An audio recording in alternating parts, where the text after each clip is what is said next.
Assalamualaikum, jom kita buat revision sedikit macam mana nak buat curve dalam 3D modeling.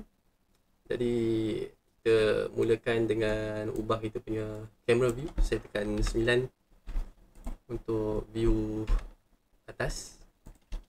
Okey, tambah mesh plane. Okey, so kita ada mesh plane ni, macam mana kita nak edit.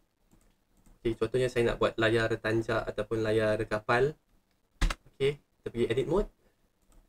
Ambil vertex mode, gerakkan macam ni. Okay, sekarang ni kita dapat shape layar. Tapi macam mana kita nak curvekan kita punya straight shape ni ataupun straight vertex ni.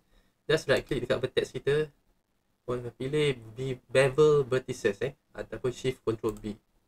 Okay, so kalau saya tarik mouse saya, dia akan menjadi macam ni. Tapi kalau kita scroll, guna mouse scroll dekat tengah-tengah mouse kita scroll, nampak dia tambah lagi.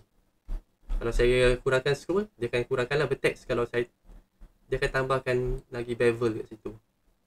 Jadi kita tarik dan kita scroll kita mouse, kita dapatlah curve macam ni. Jadi katakanlah kita nak buat layar tanjak daripada kapal Melayu. Okay, just ambil image reference. Contoh saya pergi dekat desktop, saya cari saya punya reference. Saya nak buat layar macam ni, layar tanjak. Layar ni sebenarnya layar yang sangat popular untuk orang Melayu orang Melayu yang invent layar ni ataupun Melayu Austronesia. Jadi kita tambah, kita boleh kurangkan dia punya properties dia punya opacity semua tu.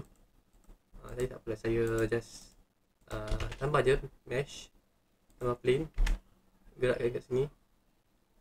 Okay, pergi dekat mode tracing, and then saya pergi edit mode. Saya gerakkan lah vertex je, gerakkan ikut shape layar tanjak yang kita nak ni. Okay, so sekarang ni kita nak curvekan dua ni. Apa yang kita buat, kita kena pergi dekat control R, kita nak potong dia so dia potong tengah-tengah ni. Okay, klik, and then saya tekan G untuk gerakkan. Okay, so sekarang kita nak curvekan dia, tekan Ctrl Shift B ataupun right click, sama bevel vertices. And then kita naikkan lah pakai mouse scroll, naikkan sampai mana yang kita nak. Contoh macam ni ke.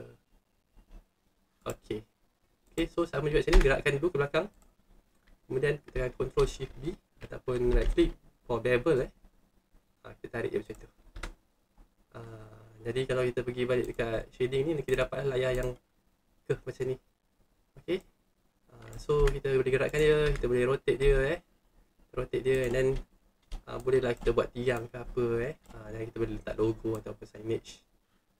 So ini aplikasi ni boleh untuk semua objek lah yang perlukan curve punya application Okay, so harap ini membantu. Terima kasih semua. Bye.